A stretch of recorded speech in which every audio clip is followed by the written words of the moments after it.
Saat ini ada 13 laporan polisi dan 2 pengaduan.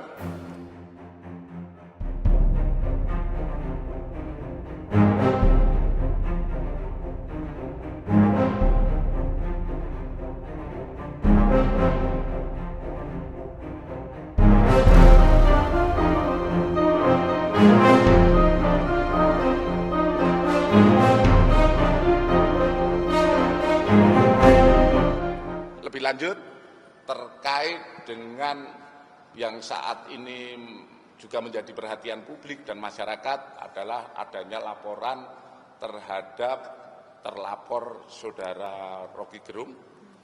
Saat ini ada 13 laporan polisi yang sudah diterima oleh kepolisian dan 2 pengaduan, di mana laporan polisi ada di Bareskrim 1 laporan polisi, di Polda Metro Jaya 3 laporan polisi, di Polda Sumut 3 laporan polisi, di Polda Kaltim 3 laporan polisi, dan Polda Kalteng 3 laporan polisi. Sementara untuk pengaduan ada yang diadukan kepada Kapolri satu pengaduan, dan pengaduan juga dilaporkan di Polda DIY. Terkait 13 LP maupun 2 pengaduan ini, kita kepolisian mulai melaksanakan penyelidikan. Ya, kita melaksanakan penyelidikan dan teknis lebih lanjut tentu saja beberapa LP dan pengaduan ini akan kita tarik ke Bareskrim untuk penyelidikan lebih lanjut, di mana kita tidak membedakan itu laporan polisi ataupun pengaduan, karena dua-duanya ini juga menjadi dasar kita melaksanakan penyelidikan lebih lanjut. Untuk lebih lanjut, perkembangan akan kami update. Mungkin itu saja dari kami.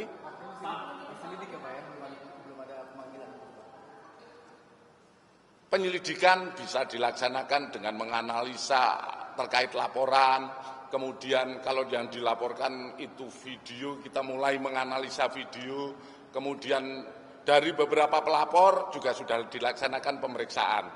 Ya. Ada sebagian yang sudah dilaksanakan pemeriksaan, baik itu di pemeriksaan di Polda Jajaran yang ada laporannya, termasuk di Bareskrim. Setelah semuanya yang ditarik ke Bareskrim, tindak lanjut terdekat dari Bareskrim sendiri apa Pak dalam kasus ini? Ya, tentu saja kita melihat apakah ini ada unsur pidana atau perbuatan melawan hukum atau tidak. Tentu saja setelah kita melaksanakan penyelidikan, tentu saja nanti ada langkah-langkah penyelidikan maupun penyidikan yang akan kita laksanakan. Ya, kalau berbicara dalam waktu dekat, secepatnya kita bisa melaksanakan. Oke. Ya. Pak, ini kan kasusnya soal penghinaan terhadap Presiden Jokowi. Ini apakah harus ada surat langsung dari Presiden Jokowinya?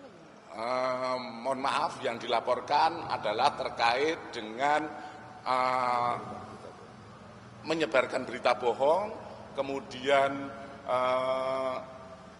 di mana termaksud dalam pasal 14, 15 Undang-Undang Nomor 1 Tahun 46. Jadi ini yang dilaporkan. Kalau yang kita ketahui bersama, kalau itu pencemaran nama baik seseorang dan lain sebagainya, itu merupakan delik aduan. Tentu saja yang bisa mengadukan adalah orang yang merasa dirugikan. Ya. Jadi sementara ini laporan polisi yang ada adalah terkait pasal 14, 15 Undang-Undang Nomor 1 Tahun 46. Oke, itu saja sementara.